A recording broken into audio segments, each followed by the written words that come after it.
नमस्कार प्रिय विद्यार्थियों, उत्कर्ष क्लासेस के इस डिजिटल प्लेटफॉर्म पर आपका बहुत बहुत स्वागत एवं अभिनंदन। मैं आपका हिंदी शिक्षक B.R. भाटी लेकर आया हूं आप लोगों के लिए एक बहुत ही शानदार क्लास, जिसमें हम बात करने वाले हैं CBSE बोर्ड क्लास 12th के विद्यार्थियों के लिए हिंदी विषय का सैंपल पेपर, उसके बारे में हम यहाँ पर बात करने वाले होंगे। जी हाँ, हमारी क्लास को हमेशा की भांति चंद पंक्तियों के साथ शुरू करते हैं कि हो चुका है आगाज रण का, अब युग बदलने की बारी है। हो चुका है आगाज रण का, अब युग बदलने की बारी है। जीत उन्हीं की होगी जिसका संघर्ष जारी है। जीत उन्हीं की होगी जिनका संघर्ष जारी है। जी हाँ प्रिय विद्यार्थियों, आज हम बात करने वाले हैं यहाँ पर प्रतिदश प्रश्न पत्र 2024-25, विषय हिंदी, विषय कोड आपके रह जाएंगे 302, कक्षा 12वीं के विद्यार्थियों के लिए है। और निर्धारित समय आपको इस पेपर को हल करने का कितना मिलता है, तो वो समय है आपके लिए 3 घंटे। और अधिकतम अंक इसके कितने होने वाले हैं, तो अधिकतम अंक होने वाले हैं 80 अंक। जी हाँ, ये तो थी आपके लिए सामान्य जानकारी। अब बात करते हैं इस पेपर को लेकर सामान्य निर्देश आपके लिए क्या रहने वाले हैं, उन निर्देशों के बारे में बात कर लेते हैं। तो सामान्य निर्देशों की बात करें यहाँ पर, तो निम्नलिखित निर्देशों को बहुत सावधानी से पढ़िए और उनका पालन कीजिए। यह प्रश्न पत्र 3 खंडों में विभाजित है। यह प्रश्न पत्र आपके क, ख और ग 3 खंडों में अलग अलग रूप से विभाजित किया हुआ है। खंड क के बारे में यदि हम बात करें, तो खंड क में अपठित बोध पर आधारित प्रश्न पूछे गए हैं। अपठित बोध के यानी वो जो गद्यांश या पद्यांश आपके आने वाले हैं, वो आपके पाठ्य पुस्तक में से नहीं होंगे, अपठित होंगे। तो क खंड में अपठित बोध पर आधारित प्रश्न पूछे गए हैं। सभी प्रश्नों के उत्तर देना अनिवार्य है। अब बात करते हैं खंड ख की। खंड ख में पाठ्य पुस्तक जिसका नाम है अभिव्यक्ति और माध्यम से प्रश्न पूछे गए हैं। प्रश्नों में आंतरिक विकल्प दिए गए हैं, विकल्प दिए हुए होंगे, उनमें से आपको वो प्रश्न करने होंगे। खंड ग की यदि हम बात करें, तो खंड ग में पाठ्य पुस्तक आरोह तथा वितान से प्रश्न पूछे गए हैं। प्रश्नों में आंतरिक विकल्प दिए गए होंगे। आगे बात करते हैं, तीनों खंडों के प्रश्नों के उत्तर देना अनिवार्य है और यथासंभव तीनों खंडों के प्रश्नों के उत्तर क्रमशः लिखिए। यदि संभव हो सके तो जिस प्रकार से खंड है, उनमें प्रश्न है, उसी अनुसार से आपको उत्तर देना है, उसी क्रम में इनके उत्तर देना है। बात करते हैं किस प्रकार के प्रश्न आने वाले हैं, कैसे प्रश्न बने हुए हैं, उन प्रश्नों के बारे में यहाँ पर हम बात कर लेते हैं। जी हाँ, तो आप लोगों के लिए खंड क, जिसमें अपठित बोध का ये गद्यांश आप लोगों के लिए है, और खंड क है, ये आप लोगों के लिए 18 नंबर का होने वाला है। खंड क कितने नंबर का होने वाला है? खंड क 18 नंबर का होने वाला है। उनमें से ये जो पहला ही प्रश्न है आप लोगों के लिए, निम्नलिखित गद्यांश पर आधारित पूछे गए प्रश्नों के उत्तर दीजिए, ये 10 नंबर का आपके होने वाला है। तो बात करते हैं गद्यांश के बारे में। यहाँ पर गद्यांश कैसा है, तो अच्छी बात करने वाला सभी का मान सम्मान हासिल करता है, जबकि अनावश्यक रूप से तिक्त बात करने वाला अपने तमाम गुणों के बावजूद समाज में समुचित सम्मान नहीं प्राप्त कर पाता। बात व्यक्तिगत संबंधों की करे या राष्ट्रीय और अंतर्राष्ट्रीय संबंधों की, हर जगह बातों की जादूगरी का बोलबाला है।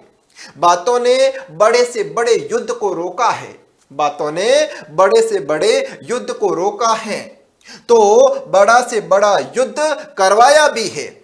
बातों की महत्ता इससे साबित होती है कि वह सकारात्मक भाव से कही जा रही है या फिर नकारात्मक भाव से, यह भी जहन में होना जरूरी है। बातें सभी के दिल में निकली हो, बातें सभी के दिल से निकली हो, वे राग या विराग होती हैं। इसका असर बोलने और सुनने वाले दोनों पर होता है। कबीर कहते हैं कि ऐसी वाणी बोलिए जो मन का आपा खोए, ऐसी वाणी बोलिए जो मन का आपा खोए, औरन को शीतल करे सो आपू शीतल होए। हमें ऐसी वाणी बोलनी है, मीठी वाणी बोलनी है, मधुर वाणी बोलनी है, जिससे सुनने वाला है उसको भी शीतलता प्राप्त हो और हम लोग जो बोलने वाले हैं हमें भी वो शीतलता प्राप्त हो। तो कबीरदास जी ने कहा है ऐसी वाणी बोलिए जो मन का आपा खोए, औरन को शीतल करे सो आपा शीतल होए। ये बात किसने कही है? कबीरदास जी ने कही है। फिर आगे क्या कहते हैं, किसी व्यक्ति की सफलता इन्हीं राहों से होकर गुजरती है। व्यक्ति की बातें उसके व्यक्तिगत या का आईना है। व्यक्ति की बातें उसके व्यक्तित्व का क्या है? आईना है। पहले धैर्य के साथ सुनना, ध्यान रखना ये बातें इसी प्रकार से, इन्हीं बातों में से प्रश्न बनता है। हाँ, पहले धैर्य के साथ सुनना, फिर समझना, फिर मनन करना, फिर बोलना। यह कला जिस व्यक्ति में होती है वह जीवन की हर बाजी को जीतने की क्षमता रखता है। ये जो कला है कौन सी? पहले धैर्य के साथ में सुनना, उसके बाद में उस बात को समझना, फिर उस बात पर मनन करना, फिर वो बात बोलना। यह कला जिस व्यक्ति में होती है वह जीवन में हर बाजी को जीतने की क्षमता रखता है। कोई नौकरी पेशा हो, व्यापारी हो, कलाकार हो या अन्य कार्य करता हो, सभी की सफलता और स्थायित्व के लिए वाक्पटुता आवश्यक है। वाक्पटुता बहुत ही जरूरी है। हम किस तरीके से बोलते हैं, हमारी अभिव्यक्ति कैसी है, वो बहुत ही जरूरी हो जाता है। बातों के संदर्भ में एक आवश्यक बात यह भी है कि व्यक्ति की कथनी और करनी में सामंजस्य आवश्यक है। व्यक्ति की कथनी कहता क्या है और करनी यानी करता क्या है, इन दोनों के बीच में सामंजस्य बहुत ही जरूरी हो जाता है। कहना कुछ करना कुछ जैसी चीजें पूरे समाज को चोटिल करती है।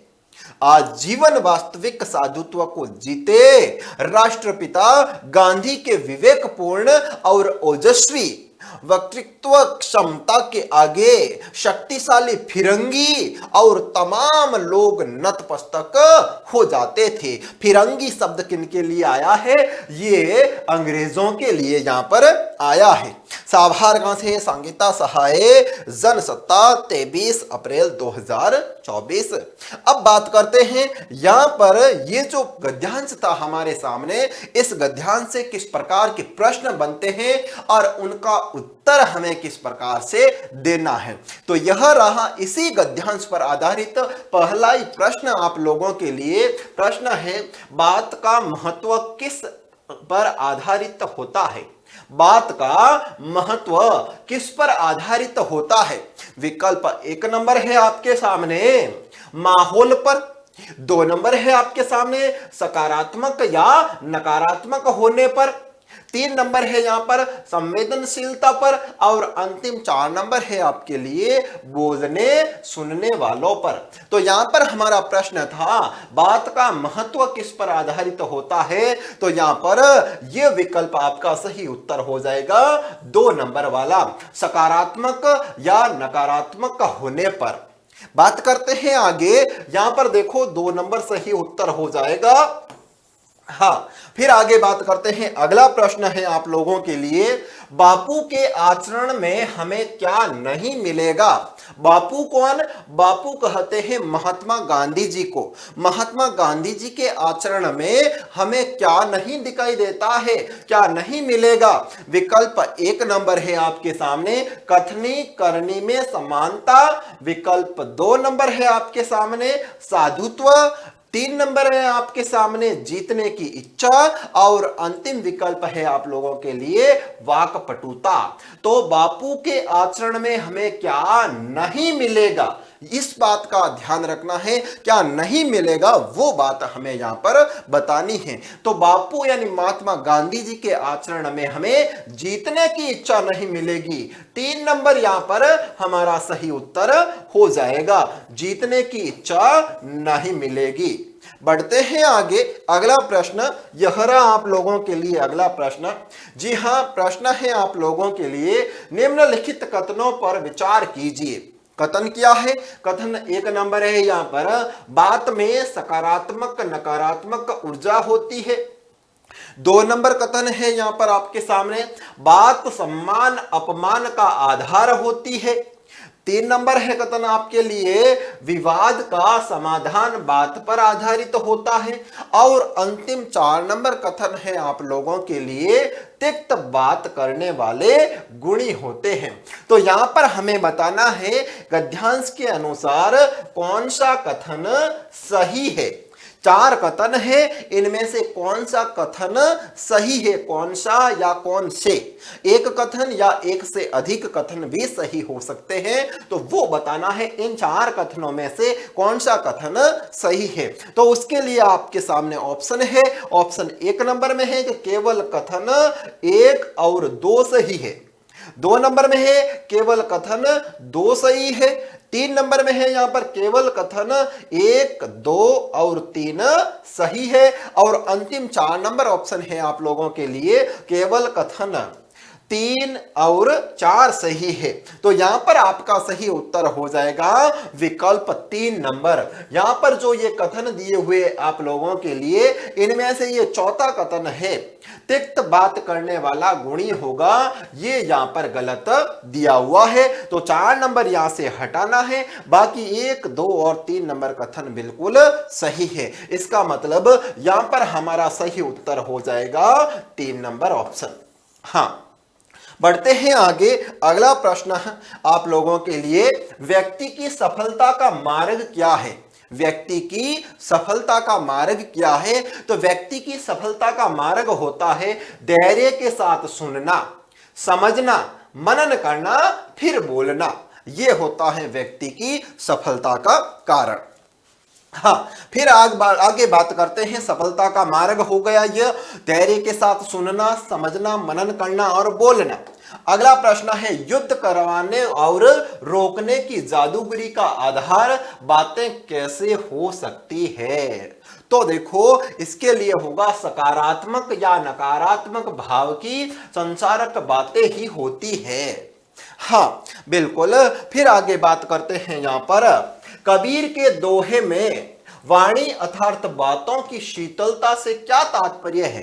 कबीरदास जी के दोहे में वाणी अर्थात शीतलता की बातों से क्या आशय है? कबीरदास जी ने कहा है ना कि ऐसी वाणी बोलिए जो मन का आपा खोए, आवरण को शीतल करे सो आपा शीतल होए। तो कबीर के इस दोहे में वाणी अर्थात बातों की शीतलता से क्या आशय है? तो मनुष्य जो बातें करे उनमें सकारात्मक भाव हो। जो भी बातें हम करते हैं उन बातों के अंदर भाव कैसा हो? सकारात्मक भाव हो, संवेदनशीलता हो, राग हो, स्नेहिल हो। ये सब बातें होना बहुत ही जरूरी है। फिर आगे बात करते हैं। अगला प्रश्न है, कथनी और करनी का भेद समाज को कैसे चोट पहुंचाता है?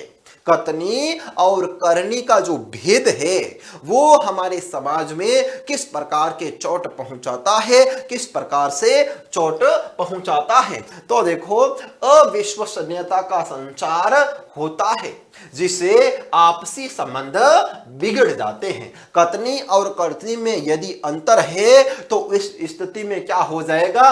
अविश्वसनीयता का संचार हो जाएगा और जिससे क्या हो जाएंगे? आपसी संबंध है वो संबंध बिगड़ जाएंगे। हाँ, फिर आगे बात करते हैं। दूसरा प्रश्न है आप लोगों के लिए, दिए गए पद्यांश पर आधारित पूछे गए प्रश्नों के उत्तर दीजिए। और यह पद्यांश आप लोगों के लिए कितने नंबर का आने वाला है? 8 नंबर का आने वाला है इस प्रकार का पद्यांश। तो क्या है पद्यांश? एक बार मुझे आंकड़ों की उलटियां होने लगी, एक बार मुझे आंकड़ों की उलटियां होने लगी, गिनते गिनते जब संख्या करोड़ों को पार करने लगी, मैं बेहोश हो गया, होश में आया तो मैं अस्पताल में था। खून चढ़ाया जा रहा था, ऑक्सीजन दी जा रही थी कि मैं चिल्लाया, डॉक्टर मुझे बुरी तरह हंसी आ रही है, डॉक्टर मुझे बुरी तरह हंसी आ रही है। यह हंसने वाली गैस है शायद, यह हंसने वाली गैस है शायद, प्राण बचाने वाली नहीं। तुम मुझे हंसने पर मजबूर नहीं कर सकते। इस देश में हर एक को अफसोस के साथ जीने का पैदाइशी हक है, वरना कोई माने नहीं रखते हमारी आजादी और प्रजातंत्र। बोलिए, बोलिए नहीं, नर्स ने कहा, बेहद कमजोर हैं आप। बोलिए नहीं, नर्स ने कहा, बेहद कमजोर हैं आप, बड़ी मुश्किल से काबू में आया है रक्तचाप। डॉक्टर ने समझाया, आंकड़ों का वायरस बुरी तरह फैल रहा आजकल, सीधे दिमाग पर असर करता है। भाग्यवान है आपकी बच गए, कुछ भी हो सकता था आपको। भाग्यवान है आप कि बच गए, वरना कुछ भी हो सकता था आपको। यह कवि कुंवर नारायण की पंक्तियां हैं। इनसे किस प्रकार के प्रश्न बनते हैं, उन प्रश्नों के बारे में हम बात कर लेते हैं। जी हाँ, तो देखो यहां पर प्रश्न है, पहला ही प्रश्न है, कवि के अनुसार आंकड़ों से क्या किया जा सकता है। कवि के अनुसार आंकड़ों से क्या किया जा सकता है। तो देखो निम्नलिखित कथनों पर विचार कीजिए। पहला ही कथन है यहां पर, आंकड़ों से सच छिपाया जा सकता है। दूसरा कथन है, आंकड़ों से आजादी में बाधा उत्पन्न की जा सकती है। तीसरा कथन है, आंकड़ों से अफसोस उत्पन्न होता है। और अंतिम कथन है यहां पर, आंकड़ों से हंसाया जा सकता है। इसके आधार पर निम्नलिखित विकल्पों पर विचार कीजिए तथा सही विकल्प चुनकर लिखिए। यह रहे विकल्प आप लोगों के सामने। पहला विकल्प है, केवल कथन 1 सही है। दूसरा है, केवल कथन 3 नंबर सही है। तीसरा ऑप्शन है आपके लिए, केवल कथन 2 और 3 सही है। और अंतिम विकल्प है आप लोगों के लिए, केवल कथन 1 और 4 सही है। तो इनमें से कौन सा कथन सही है? कथन 1 नंबर है कि आंकड़ों से सच छुपाया जा सकता है।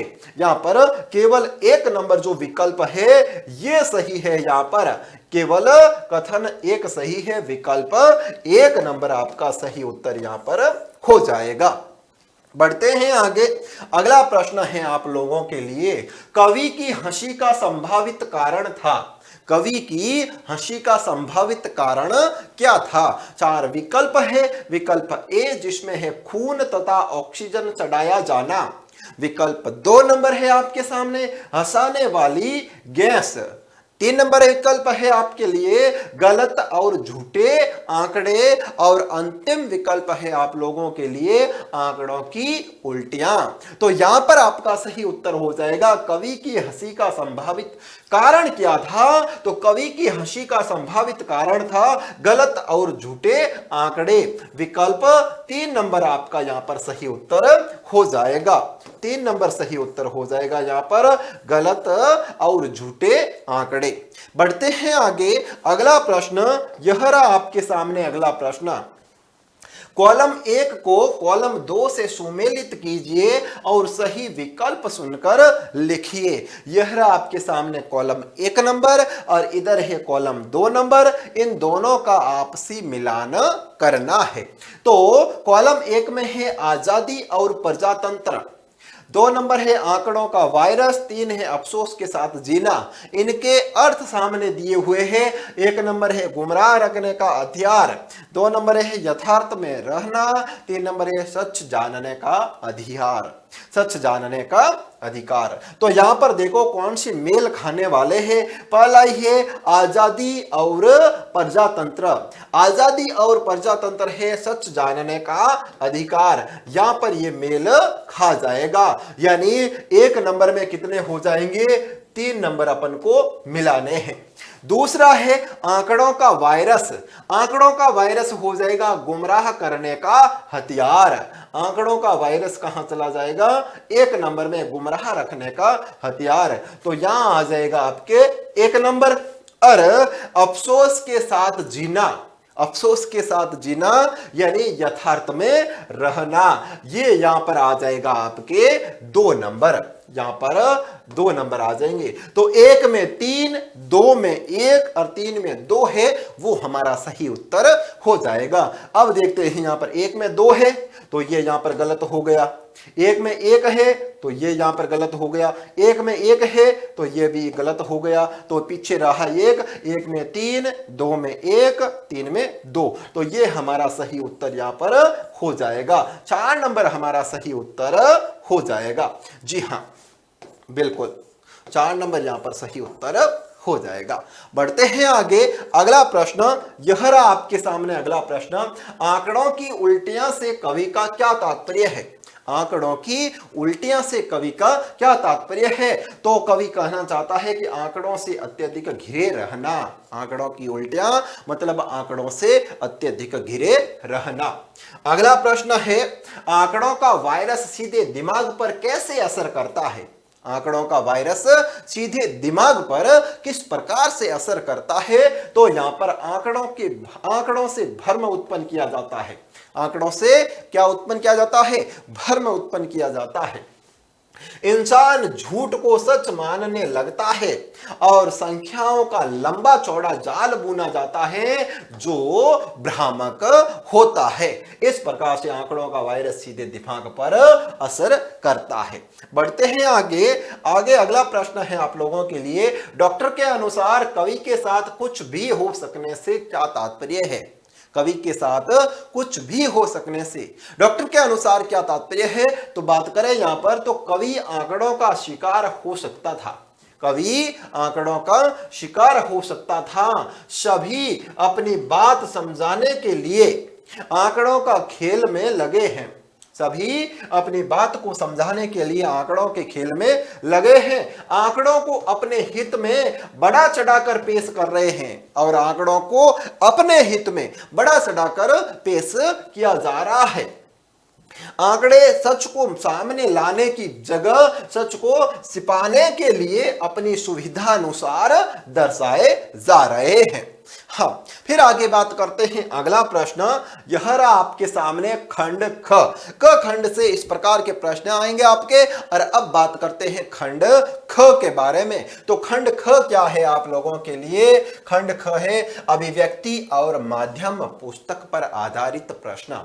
अभिव्यक्ति और माध्यम पुस्तक है, उस पुस्तक पर आधारित प्रश्न आपके खंड ख में आने वाले हैं। और ये आपके कितने नंबर के प्रश्न आने वाले हैं? 22 नंबर के प्रश्न आने वाले हैं। जी हां, 22 नंबर के प्रश्न इस खंड ख से आपके आने वाले हैं। तो प्रश्न कैसे आएंगे? यहां पर पहला ही प्रश्न है यहां पर खंड ख का। और तीसरा, निम्नलिखित दिए गए विषयों में से किसी एक विषय पर लगभग 120 शब्दों में रचनात्मक लेख लिखिए। जो भी ये विषय दिए हुए हैं, 3 विषय कि विद्यालय का वह खास दिन, बारिश में, बिन छतरी और हवाई जहाज के बिना दुनिया, ये 3 विकल्प है आपके सामने। इनमें से किसी एक पर रचनात्मक लेख लिखना है और वो भी लगभग 120 शब्दों में। जी हां, तो यहां पर ये जो प्रश्न है आपके कितने नंबर का आने वाला है? 6 नंबर का आने वाला है प्रश्न। 6 नंबर का ये प्रश्न होगा। ये जो 3 ऑप्शन है, तीनों में से किसी एक के ऊपर आपको उत्तर लिखना होता है। हां, बिल्कुल।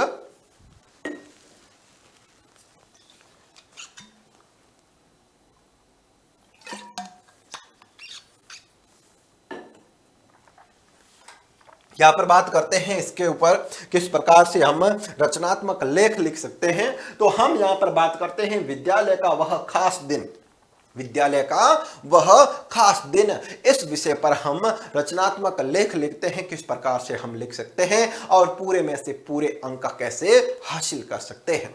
जी हां, तो विद्यालय के जीवन में कुछ दिन ऐसे होते हैं जो सामान्य दिनचर्या से अलग होते हैं और जिनकी यादें दिल को गुदगुदाती रहती है। ऐसे ही एक खास दिन था जब हमारे विद्यालय में सृजनात्मकता महोत्सव का आयोजन किया गया था। कैसे आयोजन का? सृजनात्मक महोत्सव का आयोजन किया गया। यह दिन हमारे लिए न केवल उत्सव था बल्कि एक नए अनुभव का भी था। सुबह से ही विद्यालय का वातावरण अलग था। हर जगह रंग बिरंगे बैनर, खूबसूरत आर्ट वर्क और सृजनात्मक प्रदर्शनी की तैयारी चल रही थी। शिक्षक और छात्र मिलकर सजावट कर रहे थे और स्कूल के गलियारे उत्सव की रौनक से गुलजार हो उठे थे।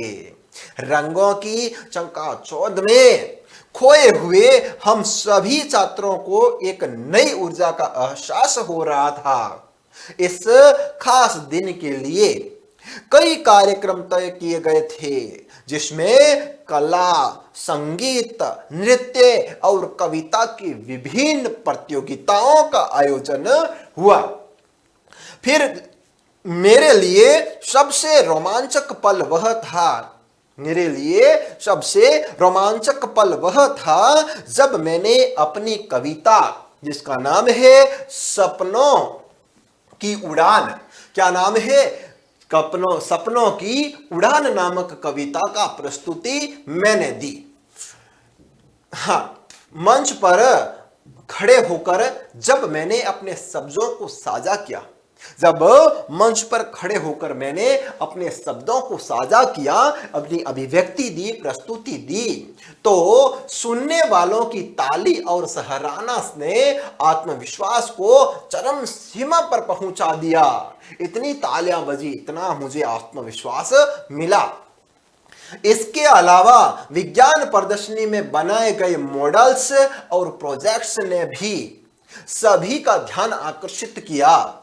हाँ, वहां के निर्माण और विचारशीलता ने हमें यह समझने में मदद की कि विज्ञान और कला के मिलन से कितनी अद्भुत चीजें उत्पन्न हो सकती है।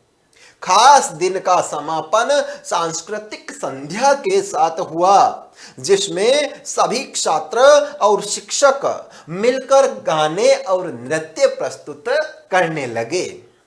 यह आयोजन न केवल हमें एक दूसरे के हुनर से परिचित कराया, यह आयोजन ने हमें केवल एक दूसरे के हुनर से परिचित कराया, बल्कि यह भी दिखाया कि जब सामूहिक प्रयास होता है तो सामान्य विद्यालय दिन को कैसे खास और यादगार बनाया जा सकता है।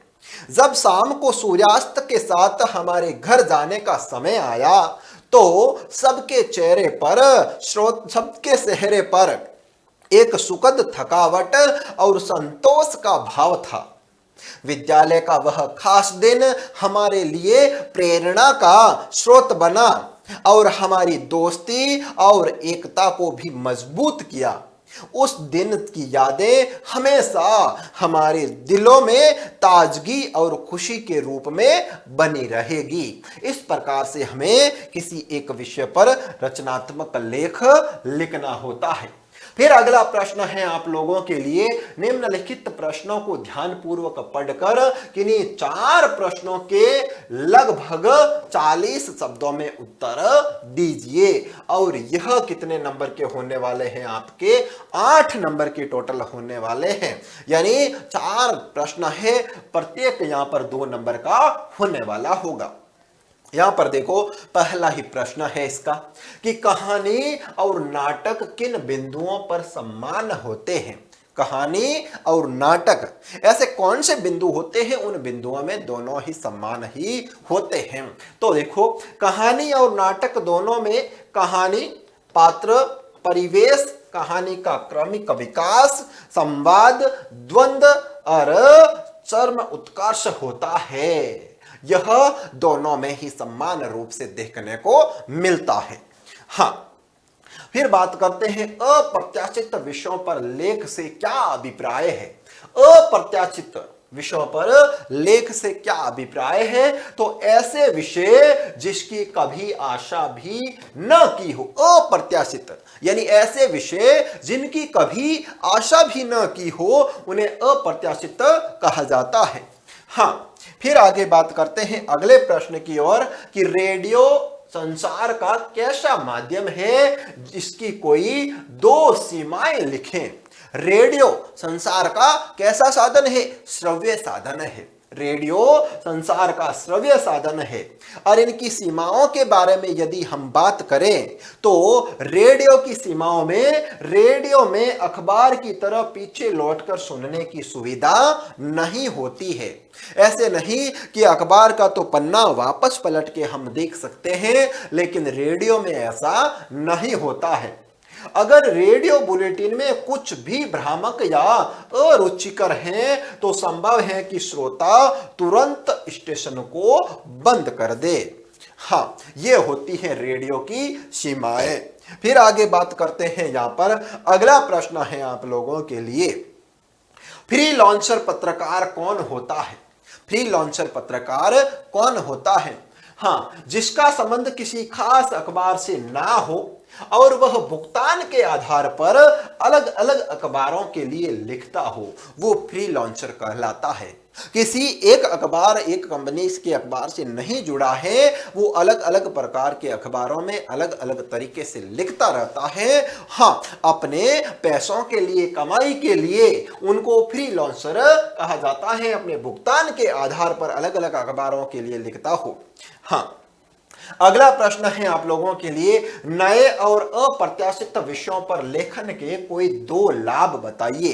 नए और अप्रत्याशित विषयों पर लेखन के कोई दो लाभ के बारे में हमें यहां पर बात करनी है।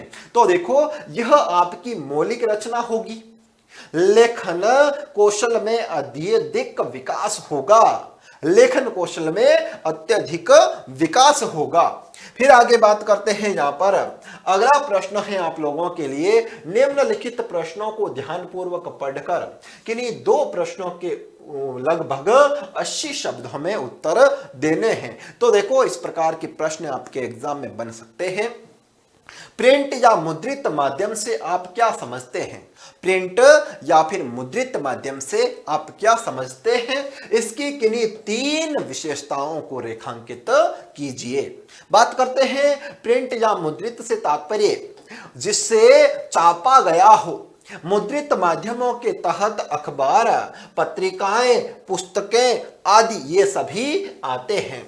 हाँ, और इनकी विशेषताओं की बात करें तो विशेषताएं देखो, यह स्थायित्व होता है, यह स्थायित्व होता है। रुचि और इच्छा के अनुसार धीरे धीरे पढ़ सकते हैं और पढ़ते पढ़ते कहीं भी रुककर सोच विचार भी कर सकते हैं, प्रिंट या फिर मुद्रित माध्यम पर।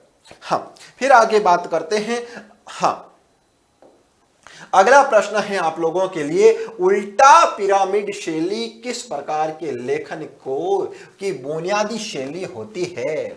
उल्टा पिरामिड शैली किस प्रकार के लेखन की बुनियादी शैली होती है, उसके बारे में यहां पर बात करनी है। तो देखो, हाँ, इसके मुख्य तीन भागों को स्पष्ट करना है। तो समाचार लेखन की बुनियादी शैली है उल्टा पिरामिड शैली। किसकी बुनियादी शैली है? समाचार लेखन की बुनियादी शैली है। और इनके तीन भागों की यदि बात करें तो पहला भाग आता है इंट्रो, मुखड़ा या फिर इंट्रो, और दूसरा भाग है बॉडी, और तीसरा भाग होता है निष्कर्ष या फिर समापन। हाँ, फिर बात करते हैं अगले प्रश्न की ओर, खेल पत्रकारिता के महत्व को रेखांकित करते हुए बताएं कि खेल पत्रकार में क्या विशेषता होनी आवश्यक है। खेल में कैरियर आज अपने उफान पर है। खेल पत्रकारों के लिए अद्भुत कैरियर के अवसर होते हैं। हाँ, खेल पत्रकार की विशेषताएं, तो खेल की तकनीकी नियमों, बारीकियों की समझ होना जरूरी है, और खेल के विषय में कीर्तिमानों की जानकारी भी होना बहुत जरूरी है। हाँ, फिर आगे बात करते हैं यहां पर खंड ग के बारे में। खंड क खंड ख दोनों के बारे में हमने बात कर ली है। अब बात करते हैं अंतिम खंड के बारे में, जो कि हमारे सामने है खंड ग। खंड ग में पाठ्यपुस्तक आरोह तथा वेतन पर आधारित प्रश्न पूछे जाते हैं और यह आपके लिए 40 नंबर के खंड ग होने वाला है। हाँ, अब बात करते हैं प्रश्न कैसे आएंगे। तो निम्नलिखित काव्यांश पर आधारित पूछे गए प्रश्नों के सर्वाधिक उपयुक्त उत्तर वाले विकल्प चुनकर लिखिए। यहां पर काव्यांश आपके सामने होगा, पद्यांश आपके सामने होगा, इसी पद्यांश को आधार मानकर इसी में से उत्तर आपको देना है। जी हां, तो ये 5 प्रश्न ऐसे आने वाले हैं, प्रत्येक प्रश्न आपके 1 नंबर का होने वाला है। तो क्या है पद्यांश, करते हैं बात यहां पर। फिर बार बार गर्जन, वर्षण है मूसलाधार, हृदय थाम लेता संसार, सुन सुन घोर वज्र हुंकार, अशनि पात से शापित उन्नत शत शत वीर, क्षत विक्षत हत अचल शरीर, गगन स्पर्शी स्प्रदा धीर, हंसते हैं छोटे पौधे लघु भार, शस्य अपार, हिल हिल खिल खिल, हाथ हिलाते तुझे बुलाते, विपल्व रव से छोटे ही हैं शोभा पाते। हाँ, तो बात करते हैं कैसे प्रश्न होंगे यहां पर। तो पहला ही प्रश्न है, क्रांति का लाभकारी वर्ग होता है। क्रांति का लाभकारी वर्ग कौन सा होता है? विकल्प आपके सामने है। 1 जिसमें है पूंजीपति, 2 जिसमें छोटे पौधे, 3 जिसमें बड़े पेड़ और अंतिम विकल्प 4 नंबर जिसमें है शोषित वर्ग। तो क्रांति का लाभकारी वर्ग कौन सा होता है? तो यहां पर आपका सही उत्तर हो जाएगा शोषित वर्ग। 4 नंबर उत्तर आपका सही उत्तर हो जाएगा। बढ़ते हैं आगे, अगला विकल्प, यह रहा आपके सामने अगला प्रश्न। गगन स्पर्शी स्पर्धा, पंक्ति के अनुसार दिए गए कथनों पर विचार करते हुए सही कथन को चयनित कर लिखिए। तो ऑप्शन है आप लोगों के सामने, आसमान को छूने की कोशिश करना, बादलों को छूने की राह, अत्यधिक महत्वाकांक्षी होना और चुनौतियों का सामना करना। तो गगन स्पर्शी स्पर्धा, इसका अर्थ होता है यहां पर विकल्प 3 नंबर आपका सही उत्तर हो जाएगा, अत्यधिक महत्वाकांक्षी होना। अत्यधिक महत्वाकांक्षी होना 3 नंबर आपका यहां पर सही उत्तर हो जाएगा। बढ़ते हैं आगे, अगला प्रश्न यह रहा आपके सामने, रिक्त स्थान की पूर्ति कीजिए। क्रांति के रिक्त स्थान के जैसे वज्र गर्जना। हाँ, देखो विकल्प ए हथियारों की, बी बादलों की, सी वीरों की और डी मूसलाधार की। तो यहां पर इस रिक्त स्थान में आ जाएगा 2 नंबर सही उत्तर बादलों की। 2 नंबर यहां पर सही उत्तर हो जाएगा। बढ़ते हैं आगे, अगला प्रश्न यह रहा आपके सामने अगला प्रश्न। जी हां, प्रश्न है, निम्नलिखित कथन और कारण को ध्यानपूर्वक पढ़िए और सही विकल्प चुनकर लिखिए। कथन 1 है आपके लिए, क्रांति से शोषकों के शोषण का अंत संभव है। और 2 नंबर है यहां पर आपके लिए कारण आर के नाम से है, यहां पर क्रांति शोषित के अधिकार सुनिश्चित करवा पाती है। कथन क्या है यहां पर? देखो विकल्प आपके लिए कि कथन 1 सही है, कारण आर गलत है। 2 नंबर विकल्प है आपके लिए, कथन ए सही नहीं है, कारण आर सही है। 3 नंबर विकल्प है, कथन ए तथा कारण आर दोनों सही है, किंतु कारण आर उसकी सही व्याख्या नहीं करता है। और अंतिम विकल्प है आप लोगों के लिए, कथन ए सही है तथा कारण आर दोनों सही है, कारण आर कथन ए की सही व्याख्या करता है। तो बिल्कुल सही है, यहां पर 4 नंबर विकल्प आपका सही उत्तर हो जाएगा। क्रांति के शोषकों के शोषक का अंत संभव है और कारण है कि क्रांति शोषितों के अधिकार सुनिश्चित करवा पाती है, यानी दोनों ही सही है। तो यहां पर 4 नंबर विकल्प आपका सही उत्तर हो जाएगा। 4 नंबर विकल्प सही उत्तर हो जाएगा। बढ़ते हैं आगे, अगला प्रश्न यह रहा आपके सामने। तेज बरसात या क्रांति से कौन धराशायी हो जाते हैं? विकल्प एक नंबर है गरीब और अमीर लोग, दो नंबर विकल्प है बड़े वृक्ष और छोटे वृक्ष पौधे, और तीन नंबर विकल्प है यहाँ पर बड़े वृक्ष और पूंजीपति, और चार नंबर विकल्प है आप लोगों के लिए बड़े वृक्ष और सर्वाहारी। तो यहाँ पर आपका सही उत्तर हो जाएगा बड़े वृक्ष और पूंजीपति। तीन नंबर विकल्प यहां पर आपका सही उत्तर हो जाएगा। बढ़ते हैं आगे, अगला प्रश्न यह रहा आपके सामने। निम्नलिखित प्रश्नों को ध्यानपूर्वक पढ़कर किन्हीं दो प्रश्नों के लगभग 60 शब्दों में उत्तर दीजिए। तो ये आपके 6 नंबर का प्रश्न आने वाला है। तो देखो कैसे, इसमें एक है देखो, दिन ढलने के बाद लौट रहे राही के कदम शिथिल क्यों हो जाते हैं? पाठ एक गीत के आधार पर उत्तर देना है। तो देखो, कवि एकाकी जीवन व्यतीत कर रहा है, शाम के समय उसके आने के इंतजार में व्याकुल होने वाला कोई नहीं है, अतः वह किसके लिए तेजी से घर जाने की कोशिश करे, और इस प्रकार के विचार आते ही राही के कदम अपने आप धीमे हो जाते हैं। हाँ बिल्कुल। फिर आगे बात करते हैं। अगला प्रश्न है, पाठ कवितावली के आधार पर स्पष्ट करें कि क्या तुलसी युग की समस्याएं आज भी विद्यमान है? तो क्या तुलसी युग की समस्याएं आज भी विद्यमान है? तो देखो, तुलसीदास ने जो कहा वह आज भी प्रासंगिक है। मूल्यहीनता, नारी की स्थिति, आर्थिक दुरावस्था का चित्रण किया है। इनमें अधिकतर समस्याएं आज भी विद्यमान हैं। तुलसीदास जी ने जैसा कहा था वो समस्याएं आज भी हमारे समाज में विद्यमान है। फिर आगे बात करते हैं। अगला प्रश्न, छोटा मेरा खेत कविता में कवि कागज के खेत का ही रूप क्यों मानता है? हाँ, तो देखो, कवि कर्म को कृषि के कार्य के समान बताया है।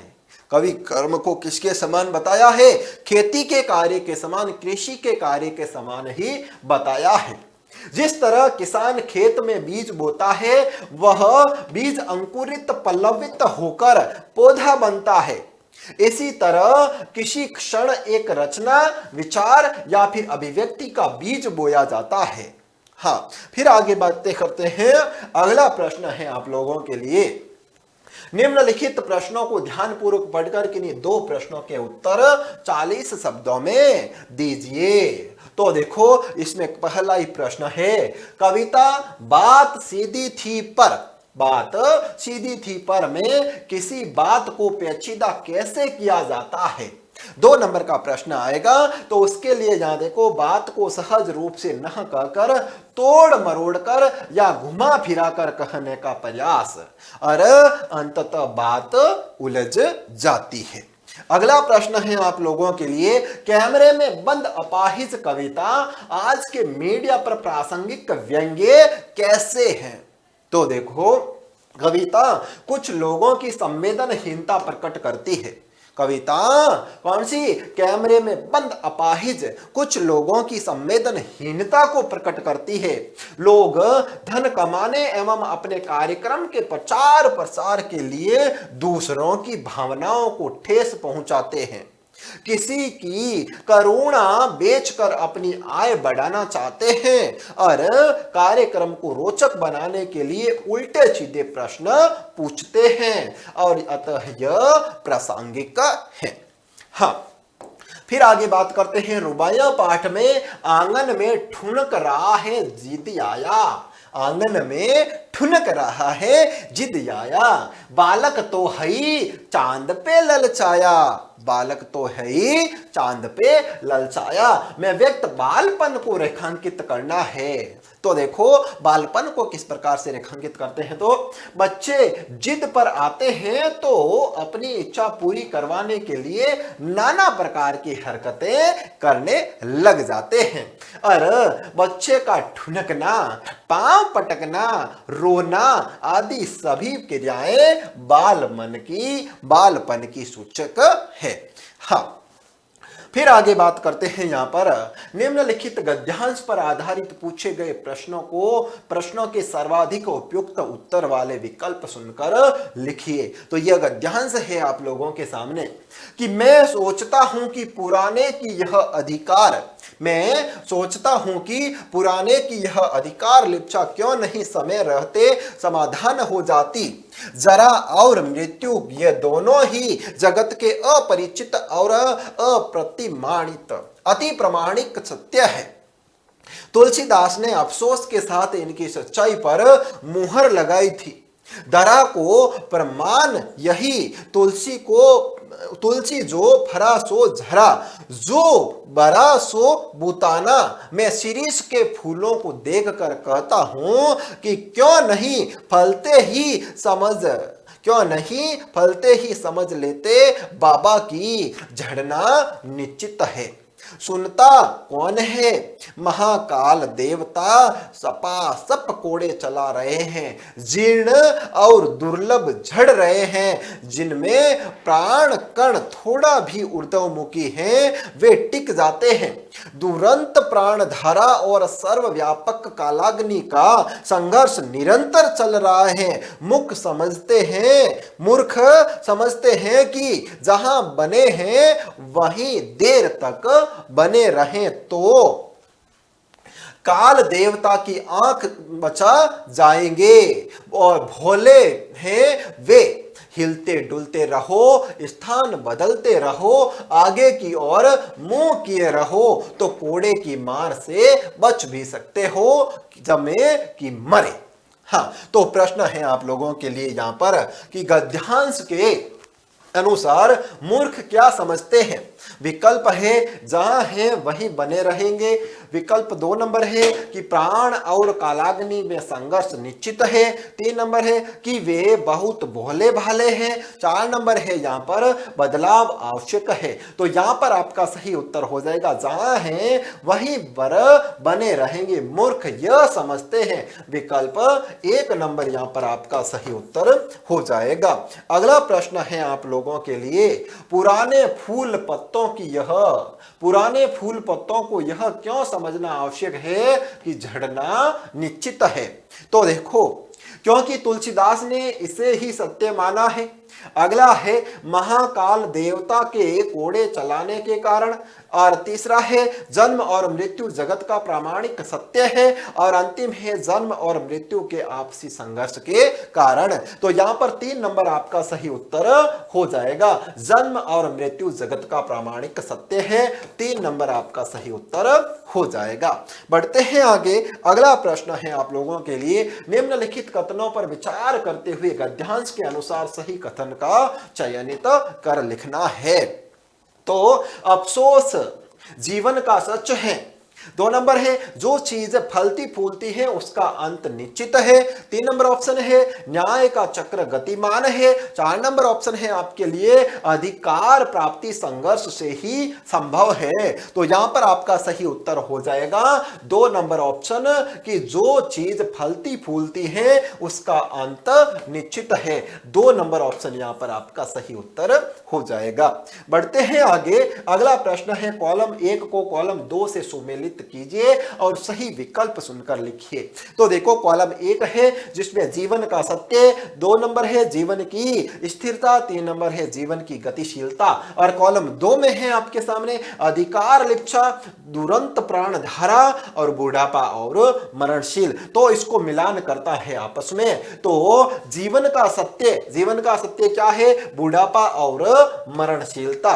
जीवन की स्थिरता है अधिकार लिप्सा, और जीवन की गतिशीलता है दुरंत प्राण धारा। तो यहां पर आपका सही हो जाएगा 1 में 3 नंबर, हाँ 2 में हो जाएगा 1 नंबर, और 3 में हो जाएगा 2 नंबर।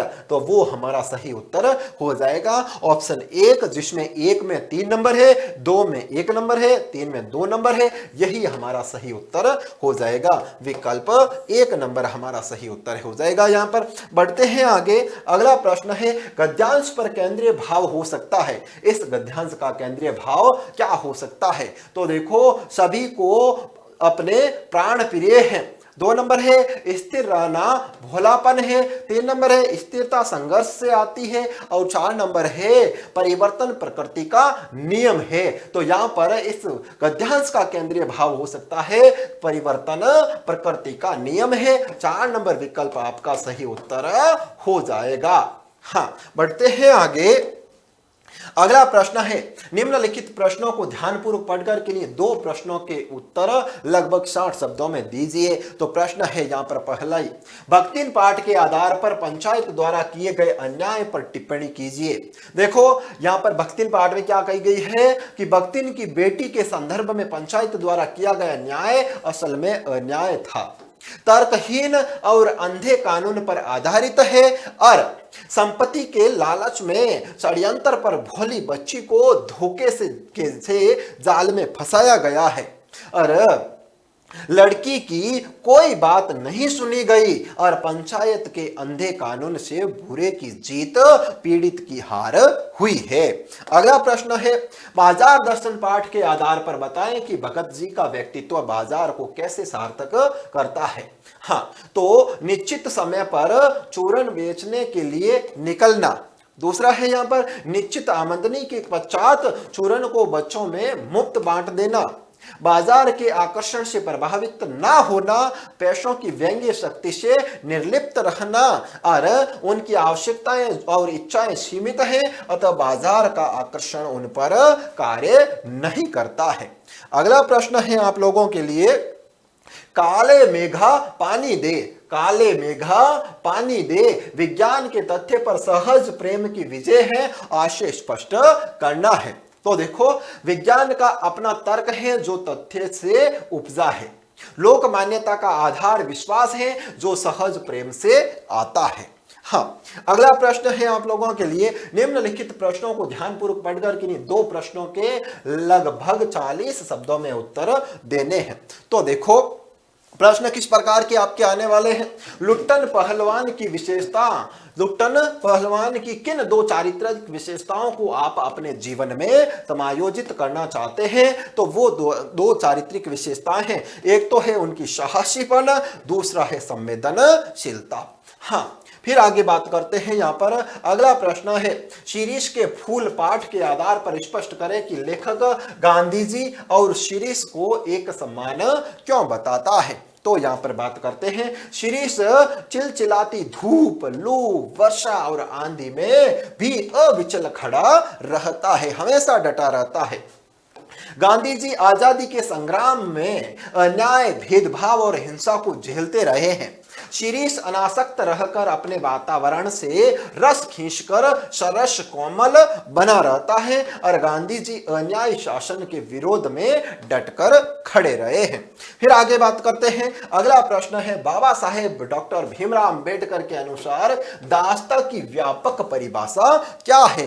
तो दास्ता की व्यापक परिभाषा है, दास्ता केवल कानूनी पराधीनता नहीं है, व्यक्ति को अपना पेशा चुनने की आजादी न होना या अपनी इच्छा अनुसार आचरण न करने देना, यह भी दास्ता है। अगला प्रश्न है आगे, निम्नलिखित प्रश्नों को ध्यानपूर्वक पढ़कर के लिए 2 प्रश्नों के लगभग 100 शब्दों में उत्तर देने हैं। कहानी सिल्वर वेडिंग के आधार पर उन भारतीय जीवन मूल्यों को समझाइए जो समय के साथ बदलते रहे हैं। तो देखो जीवन मूल्य जो बदलते रहे हैं, संयुक्त परिवार का टूटता ढांचा पहला मूल्य यह होगा। दूसरा है परंपराओं व रीति रिवाजों में अलगाव, परंपराओं व रीति रिवाजों से अलगाव पर है आगे बड़ों का अनादर और अगला है त्याग भावना की कमी। फिर आगे बढ़ते हैं। अगला प्रश्न है आप लोगों के लिए, कविता के प्रति लगाव के बाद लेखक की अकेलेपन को लेकर धारणा क्यों बदल गई। जूझ पाठ के आधार पर यहां पर उत्तर देना है। पहले लेखक ढोर चराते समय, खेत में पानी लगाते हुए और अन्य काम करते हुए अकेलापन महसूस करता था, उसे कष्ट होता था। कविता के प्रति लगाव के बाद वह खेतों में पानी देते समय, भैंस चराते समय कविताओं में खोया रहता, तुकबंदी करता, अकेले में उसी ऊंची आवाज में कविता गाता। अभिनय व नृत्य करता, कविता गाते हुए नाचने लगता था। अतः उसे अकेलापन अच्छा लगने लगा था। इस प्रकार से उसे अकेलापन अच्छा लगने लग जाता है। और अंतिम प्रश्न है आप लोगों के लिए, यदि आप पर्यटक के रूप में मोहनजोदड़ो जाएं तो आप क्या क्या देख सकते हैं? अतीत में दबे पांव पाठ के आधार पर आपको यहां पर बताना है। तो वहां पर हम क्या क्या देख सकते हैं? यहां पर अजायब घर देख सकते हैं, हां, ढकी हुई पक्की नालियां देख सकते हैं, वहां पर बने हुए विशाल अन्न भंडार देख सकते हैं, बुद्ध का स्तूप देख सकते हैं, बुद्ध स्तूप, और वहां पर पास में बने हुए विशाल स्नानागार एवं कुंड को हम देख सकते हैं। तो प्यारे विद्यार्थियों, इस प्रकार से आपका सीबीएसई बोर्ड क्लास 12th का हिंदी का पेपर रहने वाला है। उम्मीद करता हूं अच्छे से ये जानकारी आपको समझ में आ गई होगी। मिलते हैं बहुत जल्द, तब तक के लिए धन्यवाद।